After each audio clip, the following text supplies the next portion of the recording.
Hello and welcome to the first episode of Bridges of Unity. I am your host, Lisbeth Garcia. So Bridges of Unity is a part of an awareness campaign titled Unify Art, Storytelling, and Wellness for Unity. And so this project is a social justice and community engagement campaign that focuses on the topic of family separation. So this topic was selected due to my personal experience. So something you may ask yourself is like, why family separation? But really what inspired me was my lived experience. So I am a first generation Mexican-American eldest daughter of four. And when I was 15 years old, my mom was detained and deported. And that's what led us to the Imperial Valley.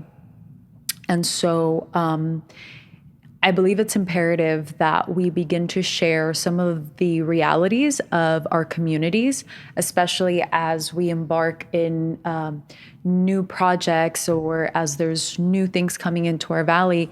I think that it's a really important time to really hear our community out and also start by sharing our stories.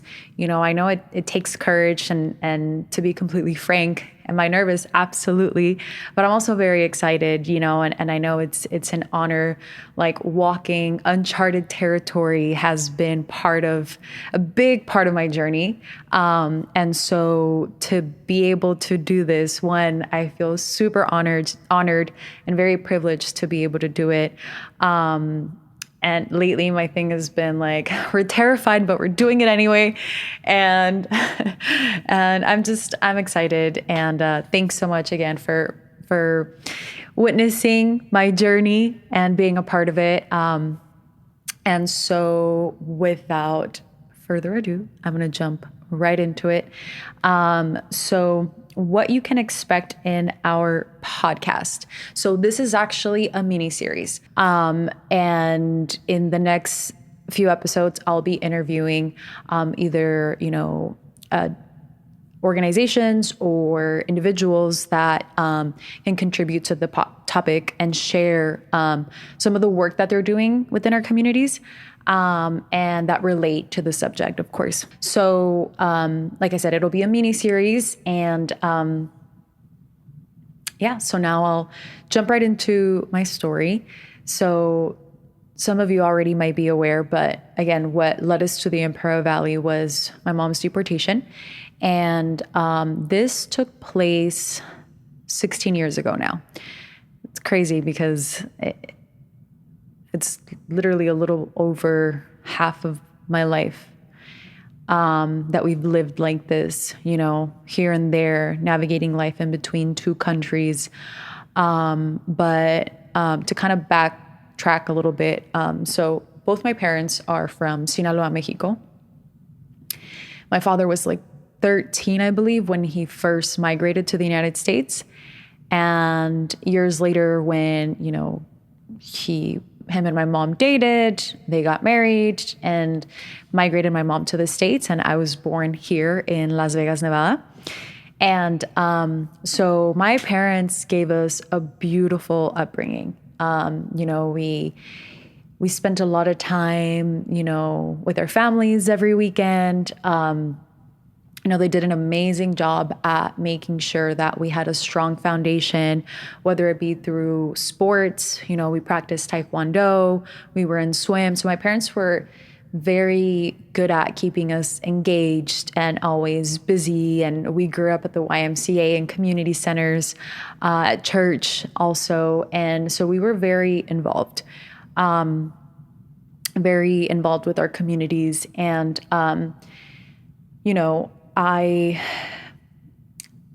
I was a young person that had very clear vision about what I wanted in life. You know, I knew I wanted to go to college, being the eldest of the four and first generation.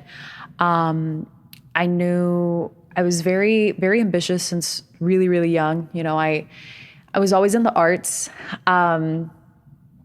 I always admired the beauty in the architecture in Vegas. And so I had a plan to study either architecture or international business.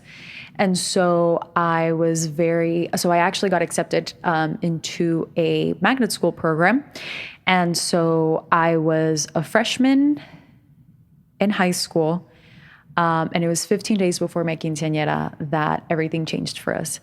My dad was a resident at the time. And the reason why she was deported was, truthfully, it was just a series of events that initiated to, like, the whole paperwork started with misinformation. And that's what unfortunately happens sometimes, when like you're navigating, a situation with immigration and you resort to perhaps somebody that might lend a hand, but might not really know what they're doing, which ended up kind of putting my parents in a more difficult situation. But ultimately it led to her deportation. And so once she was deported at night. She was one in like 80 men, and she was deported through Ciudad Juarez. So we didn't have an opportunity to give her food, money, anything, nothing.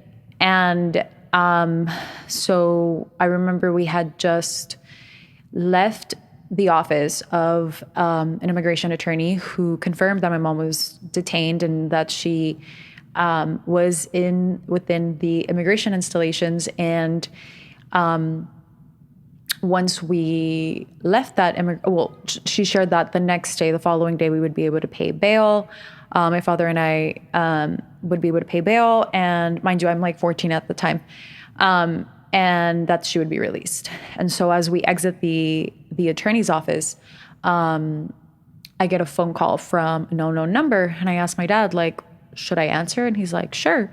And so I answer, and it was my mom, who had already been deported the night before. And so at that time, we didn't know that we had family in Mexicali. But as soon as they find out, we have an uncle in San Francisco who's like, hey, you know what? We have a cousin out there, like, tell your mom to go there and she'll take her in. And so as soon as we found that out, my mom took a bus to Mexicali, and we drove, immediately from Las Vegas to Mexicali. And that's where our journey out here started, in Southern California. So the first month, my dad and my younger siblings, moved to Mexicali with her. And then I finished the school year in Vegas while I was living with my aunt. And then after my freshman year, I also moved to, I was kind of all over the place at first. I went to 4 different high schools, but ultimately landed in the Imperial Valley as well. And so, I remember the first time my dad drove us around El Centro, which is like the big city. He was driving us around, and he said, yeah, this is where you're going to go to school. And, this is our life now. And I was in denial. I said, no way. Like, I don't want to live here. This can't be, coming from Vegas and, the big city. And I was like, no, having all these plans and these goals. I wanted to go to UNLV and study architecture there. And I couldn't believe it. And so, at this time, I'm a junior by the time I'd officially move, to the Valley, after having kind of like been back and forth, along with my dad. And I said, okay, well, I guess we're going to do this. So I ended up going to school at SDSU in Calexico, where I started, where I studied psychology. So I studied psychology at SDSU in Calexico. And it was when I was a sophomore at SDSU when my father and my mother decided to separate officially. I know that the physical separation impacted their relationship significantly.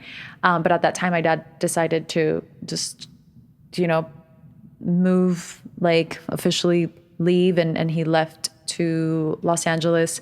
At the time, I was studying abroad in Argentina. And I left having, being a full-time college student. a part-time employee at a retail store, and a sister and a daughter, right? Having a place to live. And I returned and I was homeless, full-time college student, soon to be full-time mom and dad, and also soon to be full-time assistant manager at the retail store. And so my life drastically changed. I returned and I had to look for a place to live, and I luckily was able to find something. And so, I told my siblings, I don't know how we're going to do it, but we're going to figure it out, and that was the moment I decided, like, okay, we're walking this uncharted territory. We're walking this new walk because, coming from where we come from, I knew I wanted to provide the opportunity that my parents provided me to my siblings. The opportunity to add a better life, to go to school, to, just walk a new path. And so, it was a big decision, but for me, it was like, okay, like, we're going to do this. We're going to figure it out.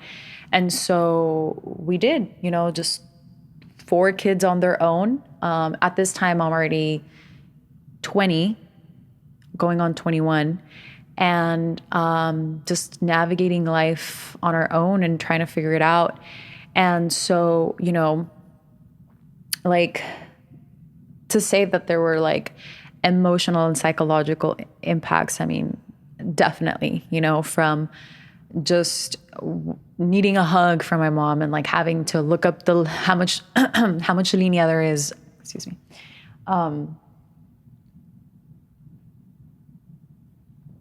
That definitely added like another layer, just to how we related to each other, added barriers. And it's been 16 years now, which is crazy to even share this because I'm like, it's been more than half of my life. Navigating the challenges, like, and I think in recent years too, as a family, we've had many challenges, and, having my mom, like, still being separated from my mom, it's been so much harder, from navigating like my father's transcendence. My father passed away in 2020, and 6 months later, my grandmother passed away from my paternal grandmother also passed, and like just navigating those challenges along with many other things, just life experiences, and, having that added layer and added obstacles to how we are able to relate, and also to have access to like resources, it limits our ability for growth and development, but it definitely has not impeded or kept us from it. We've all been very resilient. We've all been very, we've contributed, I think, as a family, to the best of our abilities. And I'm super grateful for that. And for me, it's also been a driving force. So after I graduated from SDSU, I had a job opportunity in San Diego to work in a facility for unaccompanied minors. So after I graduated, I graduated in 2016 because I attended an extra year. I graduated after 5 years. And that was due to the fact that my brother, he knew how frustrated I was in college. And he said, you know what? He was in the Marine Corps at the time and said, I knew you were frustrated throughout college. If you want to go an extra year, I fully support it. I'll help support, the household. I'll help support, bills and stuff. But if you want to go an extra year, like I fully support it. And so I ended up attending one more year, and I acquired a minor in public administration.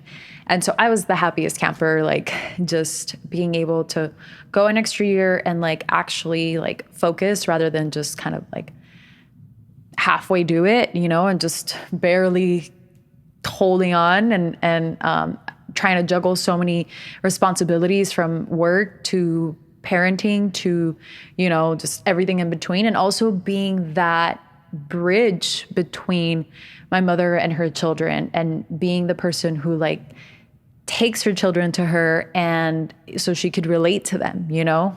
So it was a lot on my plate.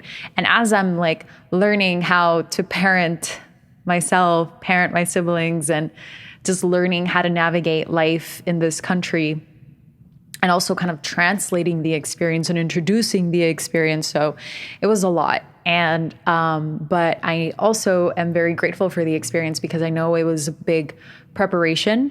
And I wholeheartedly believe that every experience is an opportunity to learn, an opportunity to grow. And so when I had the opportunity to work at that facility for unaccompanied minors, I also learned how my experience was not unique, that it happens so much more often than we think. And then also how much harder it is for other folks to be able to relate to one another. You know, I had kiddos that had traveled on their own. I think the youngest was like 10 that completely traveled completely on his own, you know, navigated, traveled, you know, several countries to get to the United States to be reunified with his parents. And, you know, I can't even imagine navigating, like, they refer to the train as La Bestia, you know, traveling all across like Central South America and like Mexico to be reunified with parents. And it was a very humbling experience. It allowed me to see how, you know, blessed we truly are, but also like how just the hardships that like we face, trying to be reunified, and, you know, also just how broken the system is, and how different it treats folks depending on where they're from. I think that's I know that's been one of the major lessons as well. So I'm grateful to have been granted the opportunity to learn, you know, in these different fields.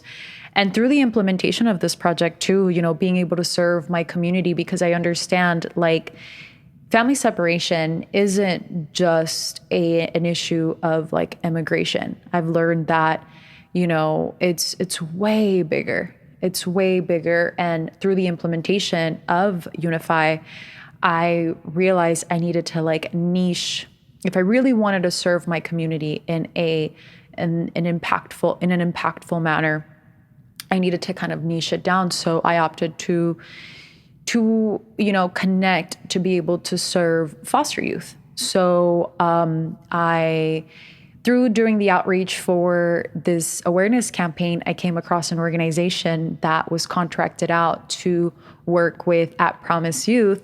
And so shout out to Justice for Youth based in Pomona. It's a nonprofit doing amazing work out there. Super grateful for the opportunity to bring that to the Imperial Valley and have the opportunity to serve and mentor At Promise Youth. And so, you know, being able to implement the awareness campaign and also promote these events amongst our At Promise Youth, especially while there's this, you know, I can't even call it a renaissance, because it's almost like a birthing of the arts and the sharing of our culture, and just beginning to share what it is to live in a border town. And also, as there's these new projects coming in like lithium and all of these things, you know, there is a lot of promise, but I believe that, you know, reminding our kiddos that it's super important for them to like dive into their artistry and dive into the things that they actually want to do, because navigating life out here isn't easy, and it's not for the weak.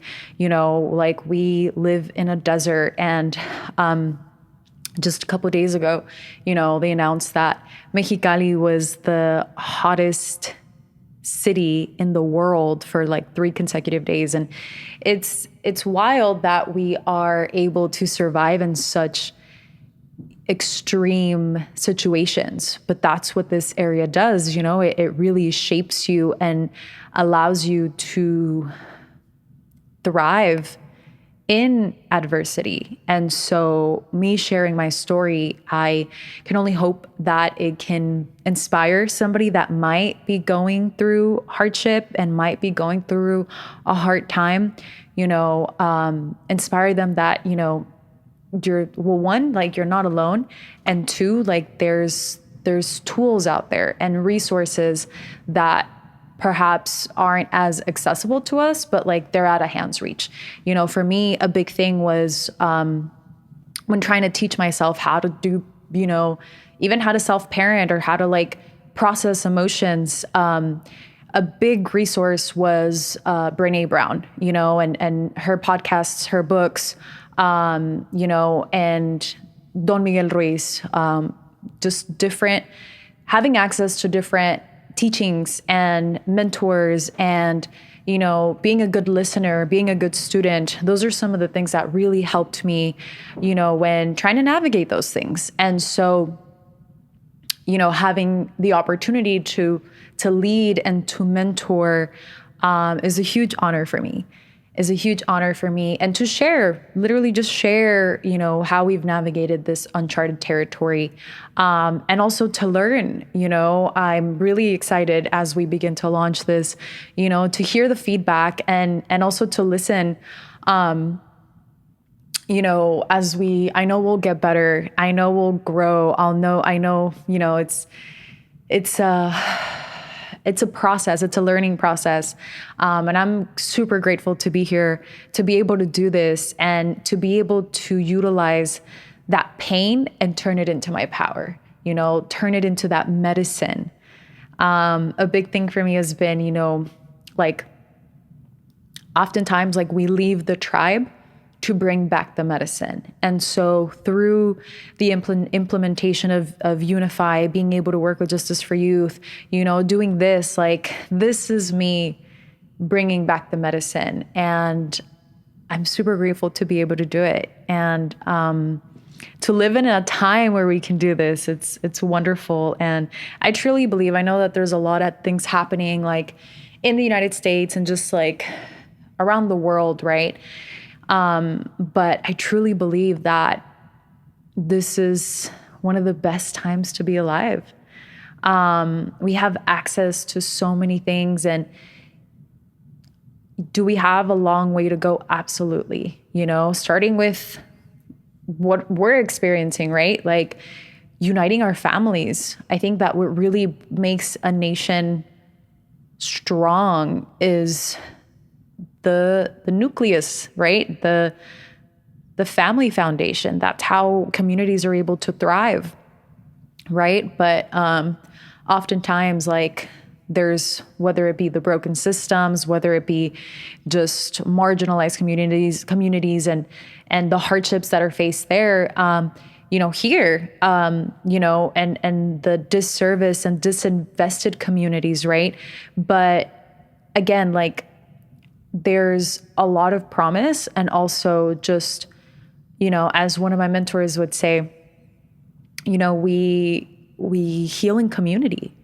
We heal together, For me, I needed to connect with myself and process those emotions and process in order to really be able to give forward to my family and to my community. And so it's really important. And through the workshops that we implemented, my intention was that to equip individuals with tools or sometimes it's just reminders of, like, what does our personal self-talk look like? Are we setting boundaries? Things like that, like tangible tools that we can implement that allow us to, like, look inward, but you look inward in order to, like, better your output. A big goal of mine, I remember in 2017, I wrote it down. I was like, get closer to my family. Like, I knew that there was emotional triggers that prohibited us from, like, connecting deeply and fully. And I needed to process those. And so going inward allowed me to, like, heal those things and really allow me to fully connect further with the people that I love. So we can share that, what Don Miguel Ruiz refers to as golden time. Like, that's what we're here to do, to love on our people, love our communities, but we are able to give from a place of overflow. So we can't give others what we don't have. And it starts with filling our cups. It starts with giving yourself love. It starts with, speaking to yourself kindly and, like words of affirmation. And I know it might sound like a buzzword now, but it's so important that we speak to ourselves kindly, that we repeat those, sentences or phrases daily that pour into us, that breathe life into us, because what we put into ourselves is what we're putting out. And so that was the main intention behind, all of, this project and what the work we've been doing, so I mean, it's been an honor and I'm so grateful. And, do we have room to grow? Absolutely. Do we have things to better? Absolutely. But even just to begin this, it's just such an honor. And I'm really grateful. And thanks for tuning in. Thanks for being a part of the journey, for being here with me. And I know you'll get to see me grow. So just thank you for being here. Now, something that I want to kind of like reiterate is just the importance of sharing our stories. So you learned a little bit about, our story and just kind of like what brought us to the Imperial Valley through this episode. But I also want to encourage you to like share your story, even if it's not like publicly, but like start practicing, like even amongst your people, even amongst your folks, or just yourself, like write it out, write it down.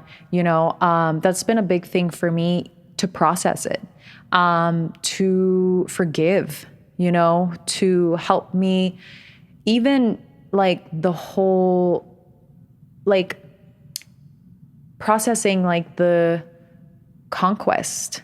Don Miguel Ruiz and his sons have been a big part of my healing when it comes to realizing like we are both the conquered and the conqueror.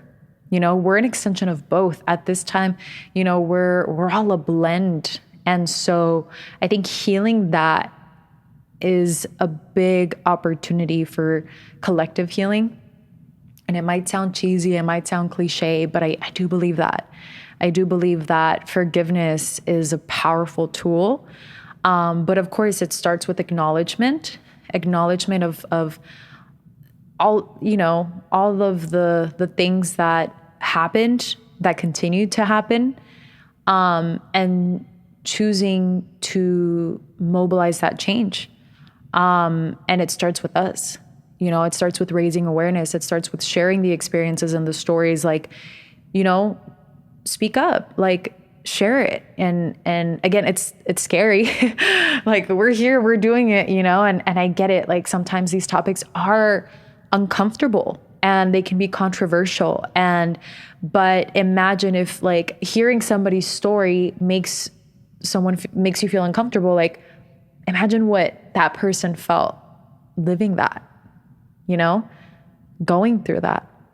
And so, I it's so important that we share our stories. It's so important that our future generations get to hear these stories, because then when we refer to these things, they're not just another number. They're not just another case.